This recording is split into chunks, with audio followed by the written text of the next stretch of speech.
Hi, this is Viv from Dream Corner, and I'm back at the Royal Festival Hall. It's turning out to be a great venue for me, and today I have the lovely Jody Day from Gateway Women. Hi, Jody. Hi.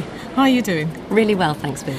And thanks for meeting me. We got introduced. Actually, I have a confession to make. I saw what Jody did online via I'd love to do that, and I sent Kimberly an email to say I really want to meet Jody because I love what she's doing, and she made the connection, and we were on the phone for an hour, and I was just hoping that we could have a great interview because we talked so much over the phone, but there's still so much we can talk about. Yes. And I think for me this is a bit of a personal interview for me. So anyway, I'll get to what Jody does before I just go off on my own tangent. So Jody is a London-based writer. She's a thinker, speaker, and you're training to be a psychotherapist. Yes, I'm just nearly completing my third year now. Wow, congratulations. We're going to talk about that. And she's passionate about helping women without children rediscover their dreams and get their groove back. She founded Gateway Women, an organisation that inspires, empowers and supports childless women by circumstance. Yes. So, how did you get started into all this? I guess that would be my first question. Well, I guess it certainly wasn't what I thought I would do when I grew up. It's one of those things. I really wanted to have children when I was about 29, and I was married, and I spent many years trying to have children. Couldn't find anything wrong fertility-wise, but wasn't able to conceive. And my marriage broke down after 16 years, and I found myself single, back on the dating scene around about the age of 40. Was still pretty well much in denial about the fact that maybe the whole family thing wouldn't work out for me, but I plugged on regardless. And had two relationships post-divorce. Neither of them were right to bring a child into. Weren't stable enough or suitable. And kind of when I was spat out of the last relationship, so to speak, at about 43 and a half, I just realised, hang on a minute, do you know what I mean? I'm going to be 44 soon, and even if I were to meet a man right now, I'd need to know him for at least a year before I could, inverted commas, do IVF, like it was just sort of like going to the dentist. And I just realised it was game over for me, that, I wasn't going to be a mother. And that was really, I guess that moment was the beginning of Gateway Women, but it didn't become Gateway Women for about another year and a half from that moment. Okay. I think some people would say that you could have tried other means, during that time when you were really in your relationship, or, and see if, maybe adoption could have been an option for you. It might have been an option had I known that there was anything wrong with my fertility. But there's also this idea that adoption is somehow the immediate thing that everyone would want to do. Or the alternative to... and if it's such a great idea, why aren't parents doing more of it, if it's such a great idea? And also, as someone who's training to be a psychotherapist, I am acutely aware of the needs of... I mean, even now people suggest to me, why don't you adopt? And I'm 48. The child that would be available for me to adopt, number one, would have really complex emotional and educational needs. It would require me to take a year off work to get that child to all of their educational, social work, court, medical appointments, and to help them adjust. And emotional. So as a single working woman, sometimes people say to me, why don't you just adopt? If I was to say to these people that I was thinking of getting a dog, the first thing they'd say to me is, who's going to look after it in the daytime? Yeah, these people will say to me, why don't you adopt? As if it's somehow something I haven't thought of or haven't thought through. Yeah. It's not that simple. Yeah, I know, and I get asked this question, and one of the reasons I said I wanted to do this interview, because I'm 46, like everyone knows, and I've chosen not to have children, and I think I came to that realization when I was about 40.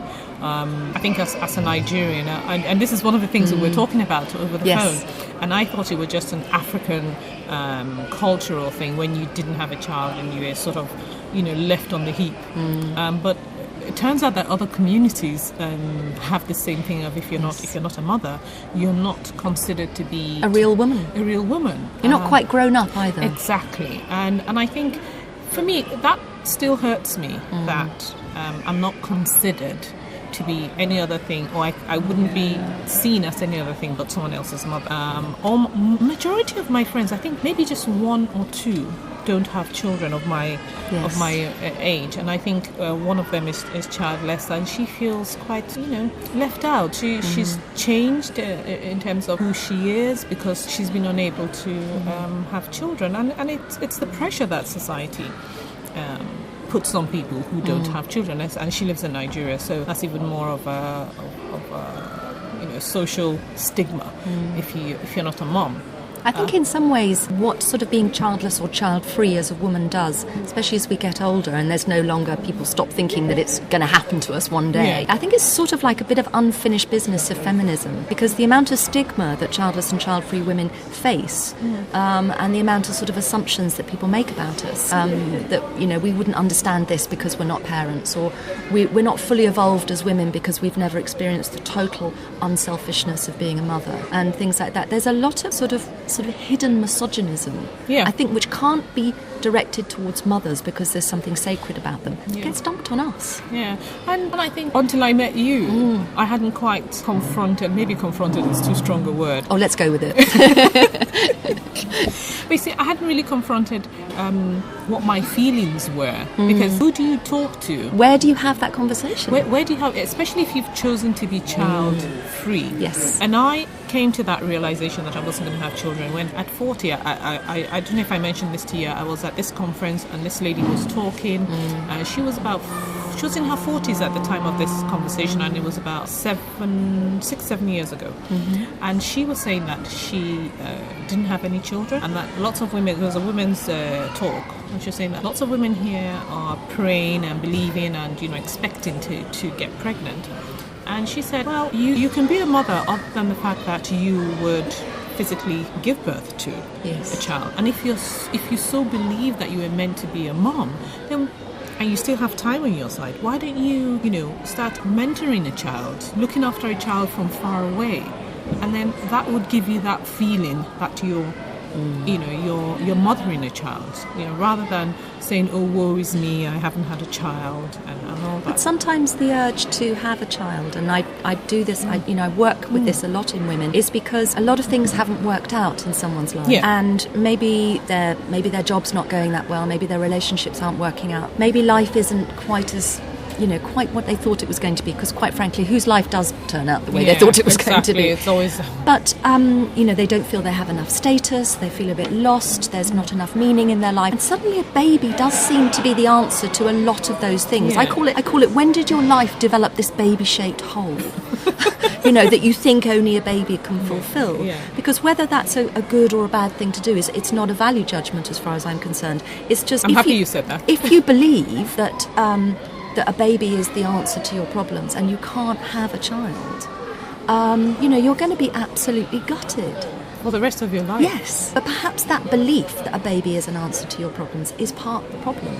Yeah. Because maybe there are other ways that those needs for meaning, significance, connection, making a contribution, all of those things, identity, maybe there are other ways of fulfilling those that might even be, for you, more meaningful or more appropriate. But we don't really talk about a life of meaning very much in our culture, and I think there is a real hunger for a life of meaning. Yeah. And even for women who have children, they still find that. They still want that definition in their life. But then they're not allowed to sort of, they're meant to be sorted. Yeah, so there's also taboo about mums talking about the fact that, maybe they're not as fulfilled as they'd like to be. Just as, there's so many taboos around this issue. I mean, a lot of mums, who talk to women who've chosen not to have children, I don't know if this happened to you, when you say, actually, I've chosen not to have children, say, if I had my time again, I wouldn't have my children. Because that's a complete... None of them would ever say that. Because that's a complete taboo. If they said that, I think it would mean so many things that they're not ready to deal with. But do you see what I mean? Even as a hypothetical thing, it shocks you. Yeah. That's a taboo. Yeah. And I find that, especially when I'm talking to women who are childless by circumstance, I have to be very careful of the fact that I decided, not circumstance made it for me. I decided that I didn't want to have have a child. And I don't know why I have to apologise for that. I think there are different pressures that come at us if we chose or if it's circumstantial. I think if we chose, there's even more of an idea that there's something unnatural about us. Yes, and why is that? I don't know. I think it's because we're so locked up in this idea that a woman is her biology, that she is a mother, she is a womb in waiting. Yeah, and I think, just meeting and hearing about gay women really got me to think about all those feelings, things that I had suppressed, things that I never would have talked about.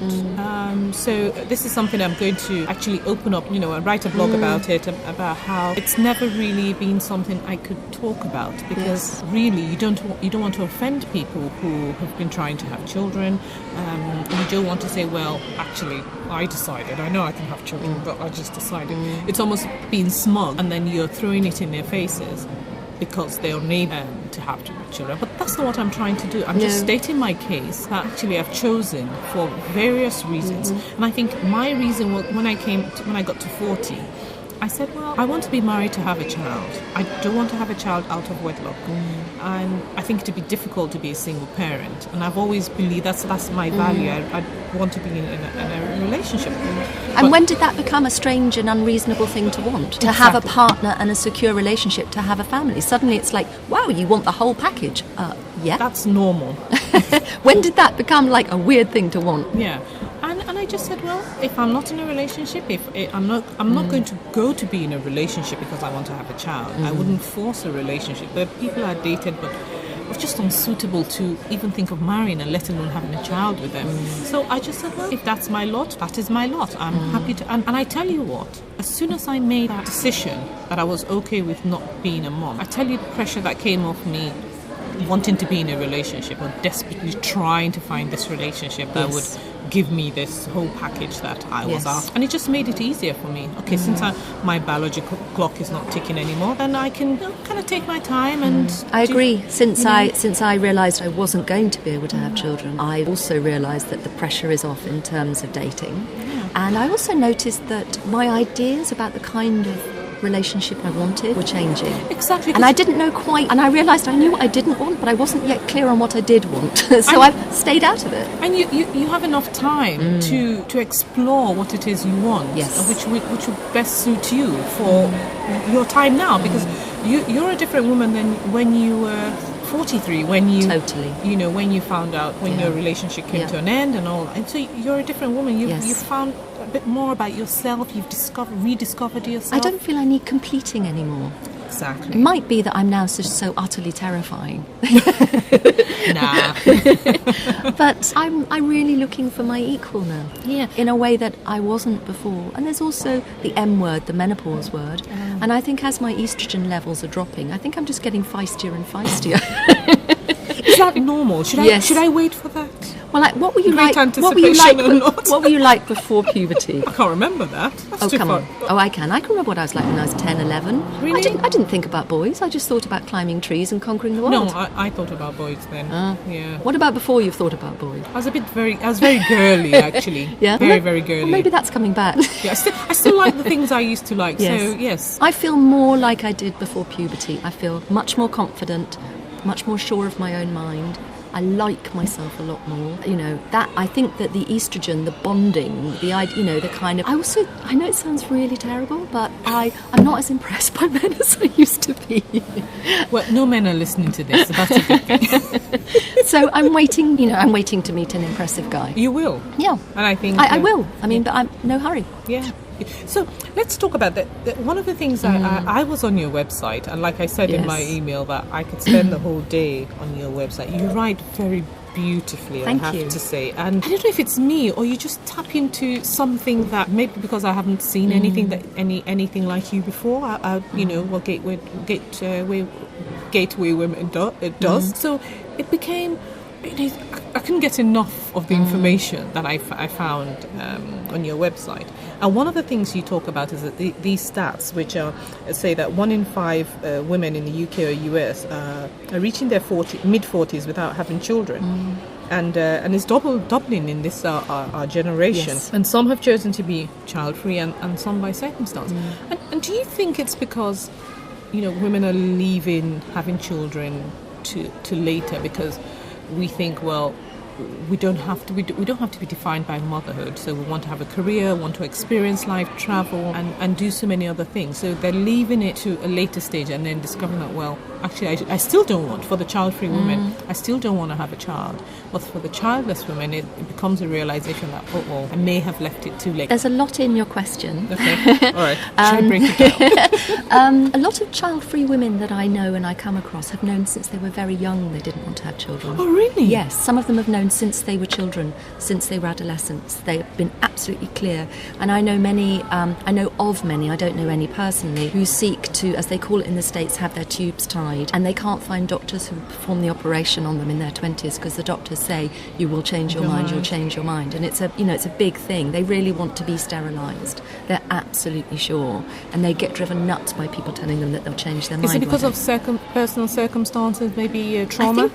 I think they would dispute that. I think perhaps some people, rather like a lot of gay people know they're gay very young. I think some child-free people just know that they don't want to have children. I mean, it may be that there are issues in their childhood that have led them to that. Certainly my own childhood was very difficult. And I was quite ambivalent about the idea of having children until I was quite psychologically mature, because I thought having children meant sort of having my childhood again in some way. It took me a long time to untangle myself from my mother's, the experience I'd had. So I think perhaps, I call our generation the shock absorber generation for the sexual revolution. Certainly when I was growing up, my mum never talked to me once about having a family when I grew up. Oh, really? Not once. She always talked about all the things I could have, all of the opportunities that were there available for me. Are you an only child? Sort of. It's okay. a long story, okay, but for the purposes of this interview, more or less, and an only daughter. Okay. My mum had me at 18. I was unplanned, in the mid-60s. And, I really sort of brought the end to the party for my mum. My mum was quite a sort of, she was quite an advanced thinker and, wanted something to make something of her life, came from a very traditional working-class Catholic background. And, the 60s were happening. It was London. She was out there. Yeah, social. Yeah, and so, she wanted me to she'd had a taste of freedom and she wanted me to embrace that freedom. A lot of women I speak to had mothers who were similarly tied to the same lifestyles as their mothers and their grandmothers because of having children. They saw a different opportunity for us. So we went into the world of work, the world of education, but on the male template, which is to go to university, work your arse off in your 20s and 30s, and then have a family in your 40s. Well, unfortunately, biology doesn't really agree with that. Yeah. And some recent research has shown amongst older mothers, so, women who've had children in their early 40s, this idea of delayed motherhood. None of them chose it. All of them would have been happy to have had children earlier. They couldn't find a man who was prepared to commit or who was stable enough to have a family with. Because much as these changes, for 200,000 years, sex has equaled the chance of getting pregnant.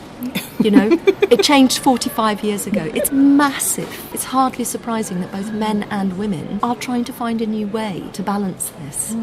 And, life is long, but fertility is short.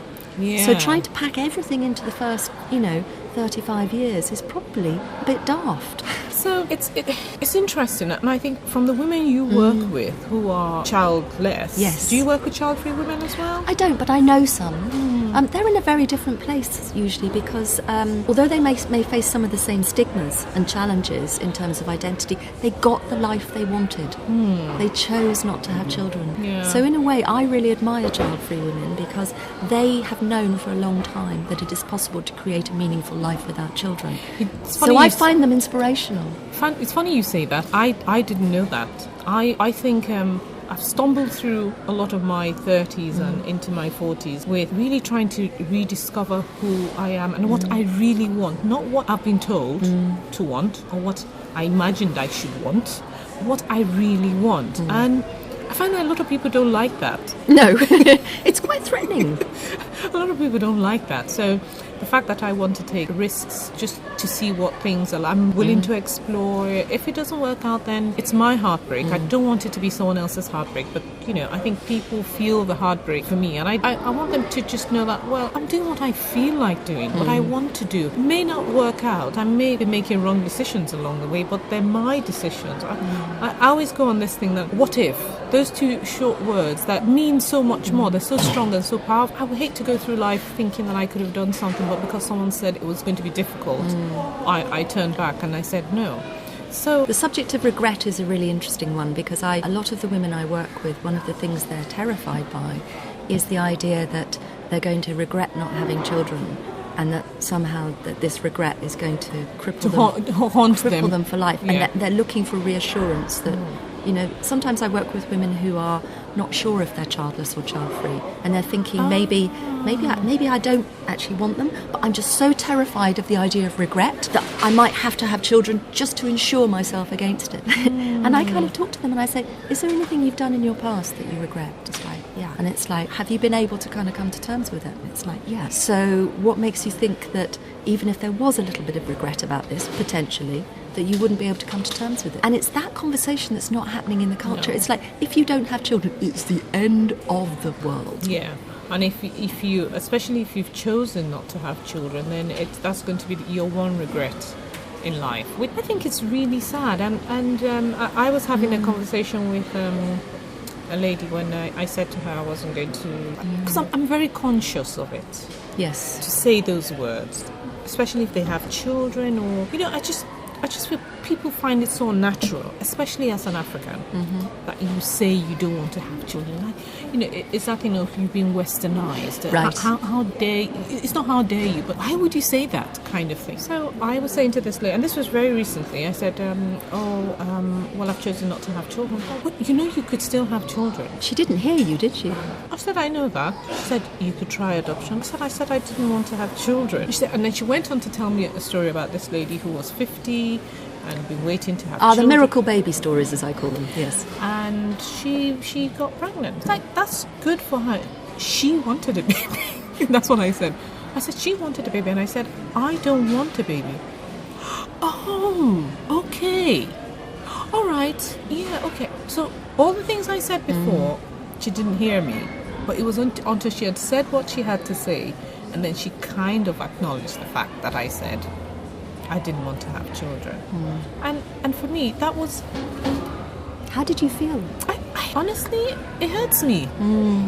You know, it really hurts me that people seem to disregard the fact that I know what I want. I don't want to have... come to terms with it. I came to terms with it when I knew it was okay to still want to have a child. So I just turned 40. So it was okay to still hope and pray that by 42, 43 I could still get pregnant and it wouldn't be too late. But I had made that decision, say 6 years ago I made that decision that, you know what, it's okay if I don't have any children. And I tell you, increasingly I'm actually so glad I made that decision then, because now I'm not under any pressure. I honestly don't look at kids and say, I really want one. I have none of... And the truth is, maybe subconsciously, that was always my feeling and my desire, but I could never express it. But also, if there are no role models and there's no conversation around it, yeah. I mean, it's very hard when we're growing up to kind of even have the idea that it's okay not to have children, because that is missing from the culture. Even that concept. Yeah, and I know some people think I'm being selfish. Like, oh, if your mom thought you... the selfish word. Yeah, you know, if your mom had those thoughts, you wouldn't be here. I'm like, okay, that's a non-conversation really, because I'm here now. So she wanted to have children, so it's my desire. So it's as if your thought process is imagining yourself out of existence. Yeah. Interesting. It really, I think bother is too much of you know, but I think it irritates me. Maybe that's the word. It irritates me that people think I don't know that I want to be without a child. People always suggest adoption, and that was why I asked you that question first. But I think it's also what you said, that there's this assumption, it sounds like, if I've got this right, that people presume that you haven't fully thought it through. Yeah. That, you know, you just denial. That you just kind of, you know, picked this, I don't want to have children, that you didn't spend a good deal of time thinking it through. Yeah, and that in itself is a big big issue. And I think for you who was working with women who are childless, I think it's even a harder battle for them to come to terms with. Yes. You know, that this is not going to happen. And I was going to ask, have any of them, I know it seems like a silly question now, but I'm going to ask it. Yes. They're contemplating IVF, because I know some people would say, well, I want to physically give birth Yes. to this child, and I Yes. want to do it the natural way. So they would hang on, till it's almost too late. So I don't know if you've come across people who are feeling guilty that they've tried to do it the natural way and it hasn't happened. I work with the entire spectrum, from women who've never even had the opportunity to try and get pregnant because they've never been in a relationship where that's been an option, to women who've done multiple rounds of Actually, IVF. I hadn't thought about that, Yes, so women who've been very honourable around their contraception, have never accidentally fallen pregnant, but have never actually been in a relationship with a man at the right time where they've said, let's try for a baby. So they've never even found out if they could get pregnant. And they're now moving into that part of their life where that's no longer an option, So how do they feel? Cheated. Any regret? Regrets. Sometimes there are regrets when they see other women who weren't as honourable and upfront about their contraception and accidentally on purpose got pregnant, now having their third child, married to the guy that they had their children by without his consent, basically, the first one, and treating the woman who's behaved honourably like she's an idiot. Yeah, that's quite tough. I never quite looked at it that way, There's amongst the child-free community, I read something which was quite radical, which was the idea that perhaps getting accidentally pregnant on purpose should be illegal because it's getting pregnant without the father's consent, and that it's actually a form, in a way, of kind of rape. But you know what they would say about that? That the man should have been responsible for contraception as well. You know that? Indeed, but if the man believes that She's on contraception. and she's deliberately deceiving him. Do you see what I mean? I mean, I don't know where I stand on that issue, but I do think it's tough that if you've behaved responsibly and respectfully around your contraception, and that means you end up not having a child when you really wanted one, to then be seen as some kind of idiot. That's unfair. That's not fair. Yeah, that's unfair. Yeah. So from what you're saying now, you're working with women who are childless. Yes. And what sort of support do you give? I think, first of all, just give them the opportunity to meet other women like themselves and have those taboo conversations that no one in the culture lets them have. Because, you've experienced it a little bit, and I've experienced it a lot, less so now as I get older, when if I try to talk about the fact that I'm childless, I'll either be told, don't worry, you'll meet someone, it'll all work out. This was when I was a bit younger. Or, I know this woman and she met this man at the bus stop, in the dole queue, on remand, during a robbery, and now she got knocked up the following week and now they've got 2 children. Or, I know this woman and she's 50 and she just did, like what I call these miracle baby stories. Rather than actually listen to where you are, you get bombarded with these stories. And I say to people, there's a reason they're called miracles, there's a reason they're in the newspapers. It's because they don't happen very often.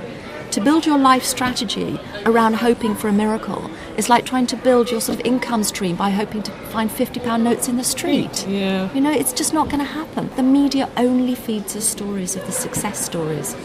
Over the age of 40, the chance IVF has a 90% failure rate, but everyone talks about the 10% success rate, and they believe they will be one of those women. It's hope and expectation, isn't it? I think hope is one of the most toxic fertility drugs, to be honest. Keeps people ill for years, locked into this future that is, may or may not happen, and they put their life on hold. We see, for me, hope is when you're waiting for something, but if you're not waiting for it, then there's no point hoping for it. So if you're not looking to have, I guess in my situation where I don't want to have a child, or I'm not, looking for one, hope in that circumstance doesn't mean anything. No, you and I are both lucky that we are no longer hoping. Yeah, so hope doesn't mean anything in that circumstance. But in terms of looking for a partner, the right partner, I can hope that I would meet someone. Yes. And the expectation that I would meet someone that would be right for me. But there's no ticking clock in the background. You don't have to meet him by a certain point. No, there's no deadline. And he doesn't have to be father material either. No, exactly. If he has his own kids already, good for him. He's a dad, and I just happen to be a friend of the kids. Not that I'm their stepmom. That's a different subject altogether. But talking about the women I work with at the other end of the scale are women who've had multiple fertility treatments and it hasn't worked out, and they've kind of come out the other end of the fertility machine, hundreds of thousands of pounds down, their relationship, their finances and their health has been under an incredible battering and they don't have a child. You know? Do their husbands or their partners feel the way they do about being without? No, they don't on the whole, which is very difficult for them. But it's also difficult because society doesn't recognise that the father has as much right to, or the potential father has as much right to feel the grief. Because many women I work with have had multiple miscarriages, and sometimes quite late in the pregnancies and things like, really some of it's really gruesome, and they're grieving. So why don't the men feel the emptiness or the pain? I think because culturally, I think they do feel the pain, certainly through miscarriage and loss. But number one, there's this idea that a man can always go on and have children another day, maybe with someone else. So there is that. So people don't think, it's over for him. There's always this idea that he can continue. Also, when you read in the newspaper about a man, it doesn't start it with Dad, 51, says. Yes, it says, James, 51, says. It's not an integral part of a man's, it's not the most important thing about a man's identity that he's a father. Once a woman becomes a mother, it's like, it goes in front of her name. Mother of 4, caught in house fire, says. And it's like, when did becoming a mother equal being a woman? And it's not as it's not like that for men. Of course, it's a wonderful part of a man's identity to be a father, and for every man who wants to be a father, I hope they get to be a father. There are also men who'd really like to be fathers that aren't getting that chance. Yeah. And their story is just not heard or validated at all. I wonder why. I think it's the way society looks at the issues like this. Yes. Because I guess until I met you, I didn't know there was this whole thing. The 1 in 5. The 1 in 5. You hear that, but it doesn't register. So, where are they? It doesn't register. And then seeing that you're working with these women who, I think the pain and the neglect and the shame. The shame. That's the thing. Yes, I think that's the word. That really goes with not being part of this quote-unquote exclusive group of motherhood. They feel alienated from it. I think I block it out. Maybe this is just my subconscious issue. Like I said, majority of my friends, I think 99% of my friends are moms. Not all of them are married, but they happen to be moms. And the conversation always turns to be around their child, around motherhood, around those circumstances. You don't have anything to say. You're just quiet. And I think you wonder, okay, we could still have had a conversation. It doesn't always have to be about children or your child or you. I guess that's the center of the world. So why should I begrudge them that? I'm not jealous or anything, but I just feel left out. Well, you are left out. We are left out, and I think it's tough because if we ask for some of that attention to be on us and on our lives, it's that thing about you're selfish. If you had you kids, you'd understand. But actually, I think it's just incredibly bad manners. I mean, if I'm at a dinner party... They're going to say we're being grumpy, Yeah, I think you just have to accept that whatever we say is wrong. And just work from that premise. One of the difficulties I find, and it's not a difficulty because I've got used to it, is that when I'm at a social gathering, I actually... many of my friends have children and they're great women to talk to, and they don't talk about their kids all the time. But when they are talking about their kids, particularly when collectively they're together, I contribute as much as I can, but then I find myself gravitating to talk to the men because it's easier for me now to talk to the men. Because in the 18 years that from when I first wanted to have a child until now, because I haven't had children, I've done different things with my life. Now, I wouldn't have actually chosen to do those things. I would have preferred to have had a child. But in those 18 years, I've done 3 master's degrees. I've done an undergraduate degree. I've been up the Amazon. I've written books. I've done worked in all kinds of businesses. I've done things. I haven't just sat at home and felt sad. I've had a life. Now, that life experience is very different from the life experience of my friends who've had children. So it's not just that we don't have that in common. We've actually had very different lives. So, and I guess sometimes I'm not thinking so much of my friends because they have a more rounded picture of me, but people who meet me might think, what have I got in common with her? Maybe she's a bit scary. Maybe she makes me feel like all I know about is kids, So there's that thing, I'm always wanting to build this bridge back. I hate the idea that the mums and the childless and the child-free are kind of in separate camps. It's like we're women. I want to build that bridge. I was reading your article, your recent article in The Guardian, which was amazing. Thank you. Really, really good. And I don't think I knew she was child-free. the president of, and this is president of Australia. Yes. And she's been attacked for not having enough compassion or not understanding issues because she's not a mom. And I think that is the hardest slap that I've ever heard in this being child-free. And how did you come to write that article? I've been observing sort of, she's one of the most high-profile women in the world who doesn't have children. And I've just been observing the debate that's been going on between her and Tony Abbott, who kind of sort of fulfills all the criteria of a kind of redneck Australian. And, and the stuff he's been throwing at her. And then about 3 weeks ago, he attacked her once again, basically for being a woman, more or less. And she kind of lost it, I think, after sort of 2 years of listening to this stuff. And she rounded on him and called him a misogynist and explained what a misogynist was and gave this blistering speech, which went viral on YouTube all around the world. Everyone talking about misogyny, everyone talking about sexism. It even changed, the Australian dictionary even updated their definition of misogyny because of the speech to mean, instead of just a hatred of women, an entrenched prejudice against women, which has been in the, it's been in the Oxford English Dictionary for a very long time. Australia's just caught up on that one. It is, a very, very patriarchal culture, but it has a lot of very strong women in it. And so I was just really observing this, and the comment she made to President Obama. You think it's tough being an African American president. Try being a single, childless, atheist prime minister, and a woman. And she does get an awful lot of flack for it. And there was part of me that thought, why is it so challenging to the status quo that she is a prime minister and she doesn't have children? Why is that such a big deal? Because I don't think Margaret Thatcher got that. Well, she had children. I mean, I'm not quite sure what kind of mother she was, but she had children. Yeah, and she... Because she was she's probably way tougher than Julia Gillard and way less compassionate. I see. Yeah, so go on, sorry. So I was just really interested in what is going on kind of underneath all this issue, that keeps coming up as being the thing she can be attacked for. And I think it's because a woman without children is actually quite a seditious, radical figure.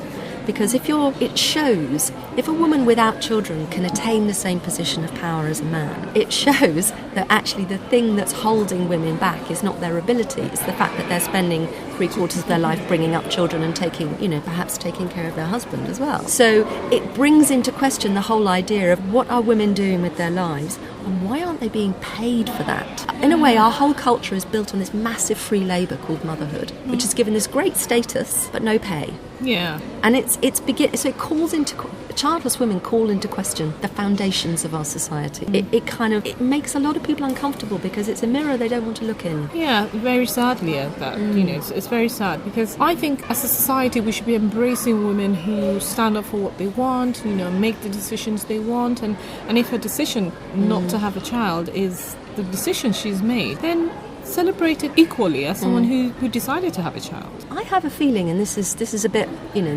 out there, but I'll risk it anyway, that in a way childless and child-free women are having to come out in much the same way as the gay and lesbian community have done over the last 30 years. 30 years ago, they didn't congregate, they didn't have a tribal identity. It wasn't really possible, for them to exist in the way they do now. I mean, they still face a great deal of prejudice. But when you and I think we're 1 in 5 women in our 40s who haven't got children, yet we don't see where each other are. We have no natural way to kind of get together. We don't get the support from each other that mums get from each other because they see each other. It's like that great network that happens through meeting the friends of your children, making new friends through your children. And then you can't best those kind of. And also having the support and fellowship and companionship of other mums. And it's, we're all it's like we're all being treated like outsiders. But, there are a lot of us. I don't think you can call us all outsiders anymore. I don't think it washes. No. And it's interesting you point out the fact that we don't have anywhere to go, because increasingly there are more of us. Indeed. But that's one of Gateway Women's mission, is to kind of bring the tribe together. Yeah, because I wouldn't even have thought about it until just talking to you. And it seems that until society starts to recognise that there is a stigma attached to it and we're being labelled, and there's some sort of shame that's thrown on us, if that doesn't happen, then we would always feel like the outside, I think. Shame works, taboos work by being policed by shame. So a taboo remains because everyone's too afraid to talk about it or mention the elephant in the room. It's only until someone is prepared not to feel ashamed by it and therefore talk about it, which I've done, is that people start to realise, oh, it's okay to talk about it. And that starts to break that down, the taboo. But as long as women don't have conversations with other women for fear of embarrassing them or hurting their feelings or something like that, as long as it remains the elephant in the room, the taboo stays in place.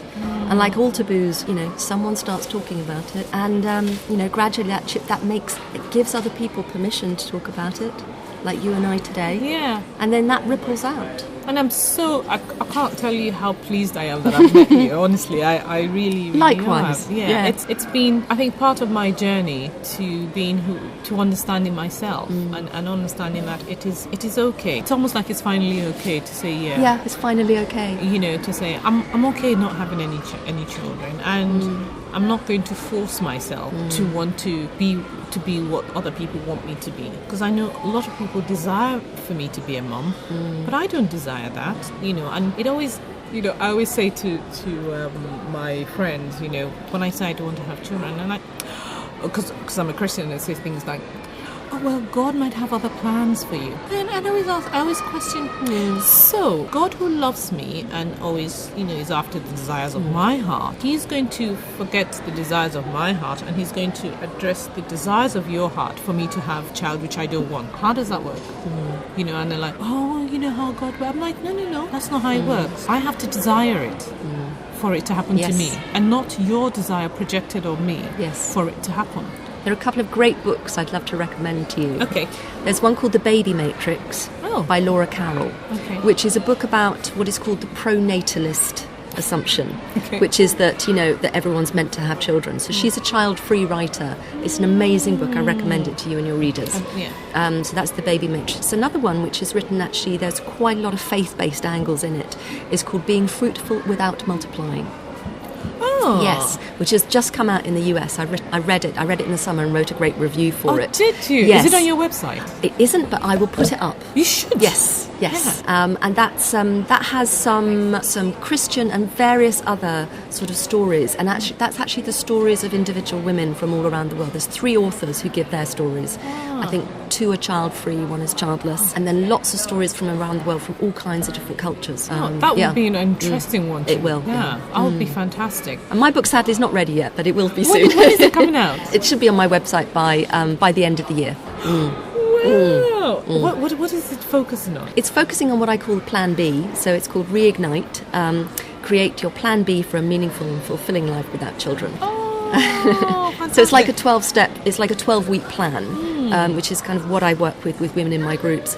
Taking them from feeling terrible to thinking, oh, okay, there's life after this. Yes. Yes. Oh, yeah. Because you're not trying to say to them, go and have this child. You're saying to them, cope with the circumstance that you're in and make a fulfilling and fruitful life where you are.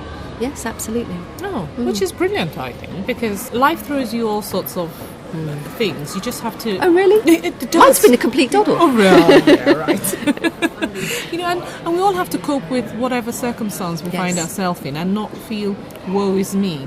But I think because of the way children or motherhood is portrayed, you feel like this is the one thing that has been taken away from you. Every other thing you can say, well, that was meant to be, but this, I think motherhood is the one sticky thing, or is the big thing that women find very hard to adjust to, or the lack of it. You have a workship coming up. I do, actually, on Sunday. Yes, so tell us about that. So it's this Sunday, the 4th of November, and it's called So You Don't Have Kids, Now What? And it's a one-day workshop where I kind of introduce women to the concept of, I give them basically a space also to share their stories, to understand a little bit about how their grief around their childlessness may be holding them back in actually thinking about the rest of their life. We do some work around that. We also look at some of society's ideas about what being a mother means. We unpick some of those and see which one fits, which one doesn't fit, and maybe throw out a few of them and get a few more. And then start thinking about, well, what were my dreams for my life before I became obsessed with having a baby? And that's a tough one, Yeah, but it's like, and what can I do about them? And it's beginning to think, sometimes even just thinking about the possibility of a plan B is very, very challenging, because really to have a plan B, kind of got to let go of plan A, and that's grief. And our culture is not very good at grief. So a lot of my work really is about seeing, I see grief as actually a very loving, healing force that actually wants to heal us so that we can love again. I think it's a gift of love. And I think grief has become pathologized in our culture, and part of my work is actually to try and make grief sexy again. Well, someone would say good luck with that. Yeah, I like to pick the small jobs. So, one of my questions is, because you've been going through, you're the one who's helping other women. So how does it work with you then? Because it must be tough for you. It's funny, everyone says that. It's not, because... It's because you've accepted? On my personal level, I've accepted that I won't have children. And the grief still comes up, but I think of it as, my childlessness used to be an open wound. Now it's a scar. Okay. The grief has healed it, so it's a scar. So I have a tender place on my heart. Okay. And sometimes a situation will touch my scar and I'll feel it, and actually these days I just cry and I let it, and I just literally I open myself to it, and I let the grief just pass through me and heal me. I cry for 5 minutes and it's gone. And I think that's another bit of healing. So I no longer resist the grief. I just let it pass through me. And now it's kind of gone in a few minutes. It used to take me out for weeks. Now it's gone in a couple of minutes. But I don't think I will ever be over not having children, because it's not the flu, and then everyone will start having grandchildren, and it's always going to be a kind of, wow, that could have been me. But it doesn't need to stop me being happy. It doesn't need to stop me having a great life. I'm so happy you said that. I'm really, really happy, because when people say, it doesn't really matter anymore, I think they're not being honest, and I think you've just shown that, you're still human at the end of the day. You're not a mad feminist who's, I'm not sure about that. No, you're definitely not, because you like men, so... I think you're going to give more people permission to know that it's okay to feel this way, and it's okay to still grieve and just to get on with life, but also do stuff with your life just because you're grieving, or you can still be in the middle of grief. And it's like grief is a part of life. Yeah, it's not something separate. Yeah, and I think that's really important to highlight. Wow. So we've finished. We're almost 1 hour. Would you believe? I can't believe that. No, yeah. I'm looking at the timer. Yeah. It's 52 minutes. Okay. We've been talking for, and it's just we could go on for a long time. We could. Yes. But I can't thank you enough for this. I'm going to blog about it and really share my thoughts, and it's something I haven't really talked about shared with people, so nobody knows that I feel the way I feel. I think you're the first person I've ever shared it with, because almost all my friends who are childless, circumstance, none of them have chosen to be child-free. I don't know anyone who's a friend of mine who has decided to be child, because it's sort of a natural thing. I know a couple of women personally in my social circle who've chosen. They're artists, and I think that in many ways that a lot of quite famous female artists are childless or child-free. Tracy Emin is one, but thinking sort of George O'Keeffe, Frida Kahlo, lots of these people. But I think that the creativity of their work comes from the same place as the desire to have children. I think their art gives them the meaning. It gives they give birth to their art, and I think it's quite common amongst really, really committed artists. So they're actually pretty amazing women, both of them. I might have to introduce you. Yeah. Well, thank you very much. If you've kept us company for this 1 hour, it's been amazing for me, and Jody, I hope for you. Yeah, it's been wonderful. It's been fantastic. So you can go to Jody's website, which is www.gateway-women.com. Yes, and if you get to a church in Texas, you've forgotten the hyphen. They must get some very strange emails. Exactly. Yes. And I would recommend you go onto her website, because there's so much stuff there. Honestly, when was I sending you stuff? Was it on Thursday or Friday? I'd been on it, and I had to shut it down because I kept on going back to it, thinking, I think I still need to check about something. But I'd written out all my questions, but I was just drawn, to so many things that.